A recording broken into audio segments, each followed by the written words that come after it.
네, 강프로입니다. 자, 두산 에너빌리티 보겠습니다. 자, 오늘 3.8% 떨어지죠. 2만 원에 거의 걸려 있습니다. 일단 두산그룹의 인수합병에 대한 문제, 뭐 그런 부분이라고 생각을 하시는 분들도 있고, 뭐 재료가 나왔기 때문에 뭐 재료 소멸이다 이렇게 생각하시는 분들도 있을 것 같습니다. 근데 제가 명확하게 말씀을 드리지만 주식시장은 앞으로 좋아질 만한 내용을 선반영합니다. 무슨 얘기냐? 체코 관련된 내용은 주가에 어느 정도 반영이 되어 있었다고 해석을 하는 게 맞습니다. 뭐 저 같은 경우에도 뭐 정확하게 뭐 25,000원에 이렇게 정확하게 매도한 건 아니에요. 어저께 일단 매도를 하기는 했습니다. 제가 왜 매도를 했는지, 그리고 앞으로 주가가 어떤 움직임을 나타낼 수 있는지 그 부분에 대해서 이야기를 드릴 건데, 가장 중요하게 보셔야 될 내용은 주식시장은 가격이 먼저 선반영한다. 요 세 가지입니다. 요 내용만 기억하고 있더라도 당장에 내가 수익을 못 볼 수 있어요. 그런데 내가 중요하게 생각해야 되는, 그쵸? 내 계좌가 꾸준하게 우상향할 수 있는 그런 상황을 만들어낼 수 있습니다. 그러기 위해서는 가격 기준에서 봐야 됩니다. 자, 그럼 제가 일단 어떻게 매매를 했는지 그 내용부터 보여드리도록 하겠습니다. 두산 에너빌리티, 자, 내용 보면 어저께 제가 매도한 가격은 21,500원 정도 됩니다. 21,450원에 찍혀 있고 수익은 4% 정도밖에 못 봤어요. 어저께 고저차가 상당히 많이 나왔기 때문에 뭐 보통 한 23,000원, 4,000원 정도에는 매도가 됐어야 되는데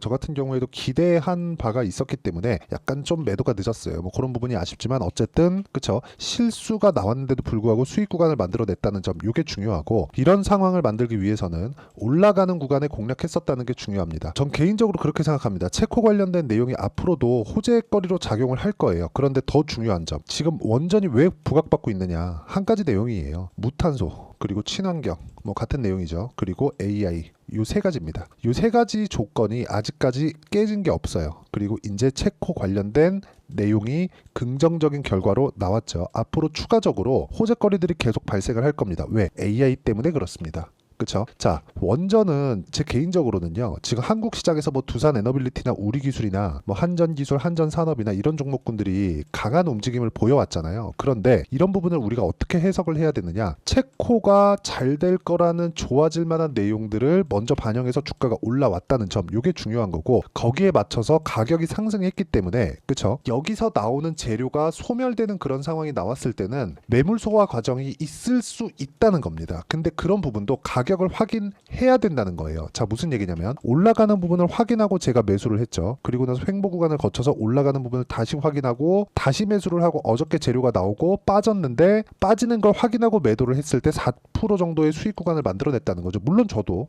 25,000원 정도에서 매도가 됐다면 어제 고가가 매도를 할 수 있으면 좋겠지만 이건 불가능하다는 겁니다. 만약에 내가 한 번, 두 번 이렇게 고가를 맞출 수는 있겠지만 꾸준하게 이렇게 고가를 잡아가면서 맞춰갈 수 있는 그런 상황은 불가능합니다. 그래서 주식시장의 본질이 무언가를 이해를 해야 된다는 거예요. 체코 관련된 내용이 잘 풀릴 것 같다, 그랬을 때는 가격이 올라가는 상황이 나오는 걸 먼저 확인하고 난 이후에 확신을 가지고 매매를 하라는 겁니다. 그랬을 때 이런 식으로, 그쵸? 여러 번 매매를 하면서 내가 물량을 늘려갈 수 있다는 거예요. 그리고 이 내용에 대한 부분을 제가 여기 소통방에서 공유를 해드리고 있습니다. 여기 보면 뭐 DI나 그런 종목군들도 있는데 정확하게 타점을 보라는 겁니다. DI 한번 볼게요. 매수매도 매수매도 매수매도 어떻죠? 25%, 14%, 밑으로 내려보면 계속해서 수익이죠. 26%, 22%, 18% 이렇게 수익을 내고 있는데, 이렇게 수익을 내는 과정에서 제가 싸게 살라고 노력한 흔적이 전혀 없죠. 올라가는 구간에서 매매를 했을 때 이런 정도의 상황을 만들 수 있습니다. 원전 같은 경우에도 마찬가지입니다. 자, 한전기술도 그렇고, 한전기술, 자, 어때요? 두산에너빌리티 쪽으로 자금이 많이 들어갔기 때문에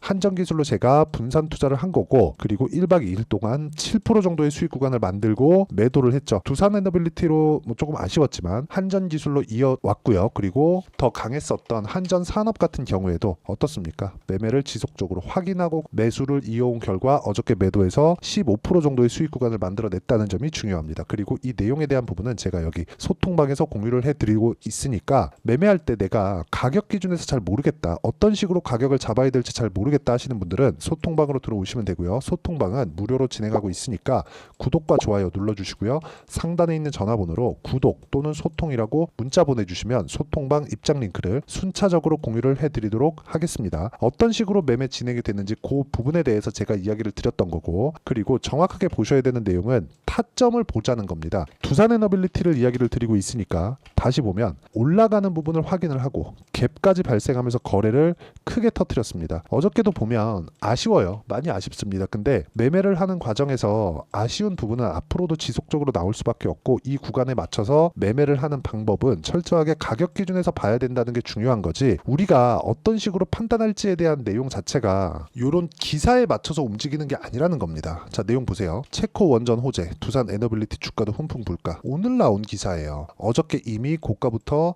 충분히 빠졌는데도 불구하고 재료는 또는 호재는 이슈는 뒷북을 칠 수밖에 없다는 거죠. 재료에 맞춰서 주가가 올라가는 게 아니라 주가가 올라가면 재료가 나온다는 점을 이해를 하셔야 됩니다. 물론 저도 기대감이 있었기 때문에 어저께 23,000원이나 24,000원 정도에는 매도가 나왔어야 정상입니다. 그쪽 구간에서 1시간 가까이 등락을 보였기 때문에 그렇습니다. 그런데 어떻습니까? 그쵸? 21,500원. 이런 부분은 어쩔 수 없다는 거죠. 그쵸? 기대감을 가지고 있었을 때는 내가 추가적으로 보유를 할 수 있겠지만 그 기대감이 녹아드는 과정에서 손실 구간으로 접어들면 안 되고, 손절을 하는 과정이 있을 수 있지만 그 손절에 대한 부분도 철저하게 내가 보유 기간을 줄이는 관점으로 가야지, 무언가 뭐 추가적으로 이제 반등이 나올 거야 이런 관점을 아예 갖지 말라는 겁니다. 자, 그런데 제가 원전을 지속적으로 보고 있는 이유는 뭡니까? 원전 말고는 대안이 없기 때문에 그렇습니다. 체코에서 15년 정도 만에 원전 수출에 성공을 했죠. 이건 첫 번째 수출 실적이 됩니다. 그리고 지금 미국과 중국이 움직이고 있는 그런 상황이 되기 때문에 원전 시대는 다시 돌아왔다고 볼 수가 있고요. 그리고 원전 말고는 사실상 대안이 없기 때문에 그런 부분을 가격이 반영해 가는 겁니다. 두산 에너빌리티만 보면 뭐 지배구조 이슈도 있고 그리고 여러 가지 좀 불편한 내용들이 있는 것도 사실이지만, 이쪽 구간에 맞춰서 우리가 어떻게 가격을 보고 매매를 해야 되는지는 반등을 확인하고 나서다. 그쵸? 다음 주면 어느 정도의 반등 구간이 나올 거고, 그리고 지배구조를 재편하는 과정에서 29,000원 정도의 매수 청구권이 있기 때문에 지금 가격은 안전한 가격이라고 볼 수 있지만, 보유 기간을 줄이기 위해서 우리는 확인하고 매매하는 걸 추천드리고요.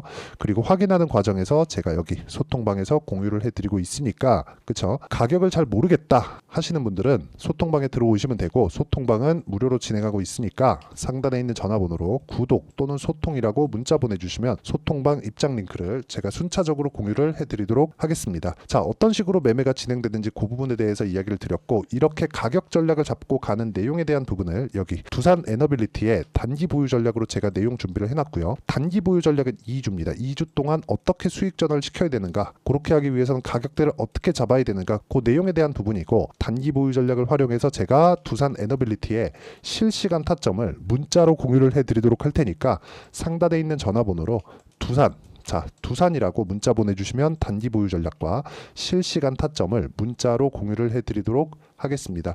자, 어떤 식으로 매매를 해야 되는지 그 부분에 대해서 이야기를 드린 거고, 이 내용에 맞춰서 내용 정리를 하면요, 철저하게 우리는 가격 기준에서 매매를 해야 되고, 가격 기준에서 매매를 했을 때 그쵸, 내가 언제든지 매도할 수 있는 상황을 만들어갈 수 있다. 이 내용에 맞춰서 어떤 식으로 가격 판단을 하고 가격에 대한 이해를 할지, 그 내용에 대한 부분을 제가 가장 쉽게 표현해서 이해를 시켜드리도록 할 테니까 영상 끝까지 시청하시고요. 모든 분들이 성공 투자하셨으면 참 좋겠습니다. 자, 24년도가 돼도 여전히 시장은 녹록지 못합니다. 이런 상황이 벌어지는 건 어쩔 수 없습니다. 이런 상황에서도 수익이 나는 종목들의 구조는 변하지 않습니다. 즉, 대시세 종목에 대한 구조는 변하지 않는다는 거고, 실제 제가 소통방에서 지속적으로 이야기를 드리고 있는 내용도 대시세 종목이나 시장 주도주를 공략하는 건 철저하게 가격 분석을 하라고 이야기를 드리고, 가격 분석 이후에는 이슈에 대한 파악, 그리고 이슈를 파악하고 나서는 다시 내가 얼마에 매수할지 그 타점에 대한 부분을 지속적으로 언급을 하고 있습니다. 자, 근데 생각해 보세요. 시장이 굉장히 어려웠습니다. 어려운 상황에서의 어떤 종목들이 강했냐 보면 반도체와 그리고 바이오입니다. 자, 실제 여기 보면요, HLB에 제가 실제 매매한 내용을 띄워놓고 보여드리고 있는데, 1월 22일부터 매매를 시작해서 4일 동안 31%의 수익 마감이 됐고요. 그리고 여전히 신고가 종목입니다. 자, 그리고 그 다음 어보브 반도체, 이름을 보시다시피 반도체 종목이죠. 그리고 AI 반도체는 지속적으로 강세를 보이고 있습니다. 이 종목도 신고가를 먼저 달성한 이후에 제가 21%의 단기간에 21%의 큰 수익을 내고 마감이 됐습니다. 다시 재공략을 준비하고 있고, 이런 부분은 소통방에서 다 공유를 해드립니다. 자, 그리고 코세스. 자, 코세스 같은 종목도 당연히 그쵸, 신고가 종목이고요. 그리고 반도체 종목입니다. 이 종목도 영업일 기준에서 이틀 동안 대략 한 15%의 수익 마감이 됐습니다.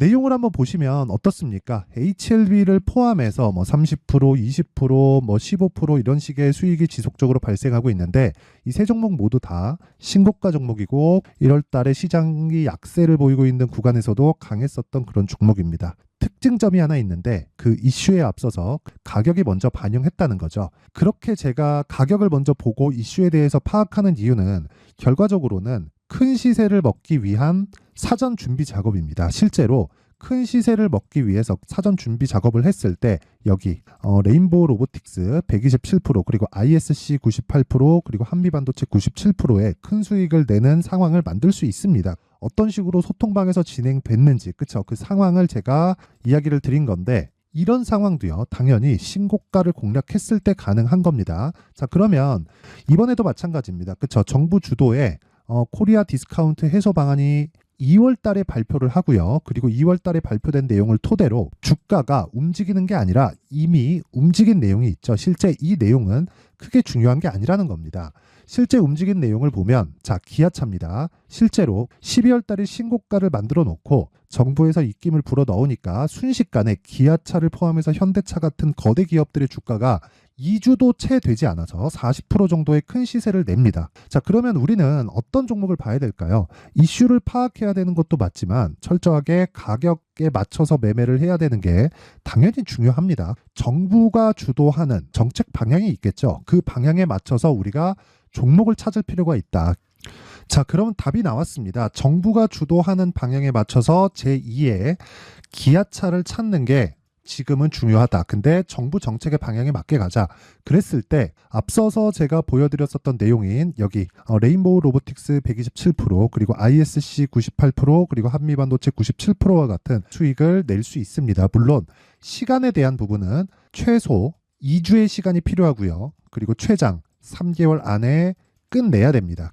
자, 기아차의 시세를 보셨던 것과 같이 2월 달에 정부 정책의 방향이 결정되고요. 바로 3월 달이면 시행입니다. 자, 그러면 우리는 거기에 맞춰서 당연히 종목을 찾아야 되고 제가 제2의 기아차를 찾아놨습니다. 제가 아까 전에 소통방에서 이야기를 드렸었던 내용 다 공개를 해드렸는데 그 내용처럼 종목만 받고 싶다 하시는 분들은요. 상단에 있는 제 전화번호로 대시세, 자, 대시세라고 문자를 보내주시면 정부 정책의 방향에 맞는 종목을 모든 분들에게 무료로 공개를 해드리도록 하겠습니다. 자, 제가 원하는 건 채널 성장이 목적입니다. 자, 그래서 구독과 좋아요 꼭 좀 부탁드리고요. 모든 분들이 정부 정책에 맞는 방향으로 매매를 이어가서 큰 수익 보셨으면 좋겠습니다.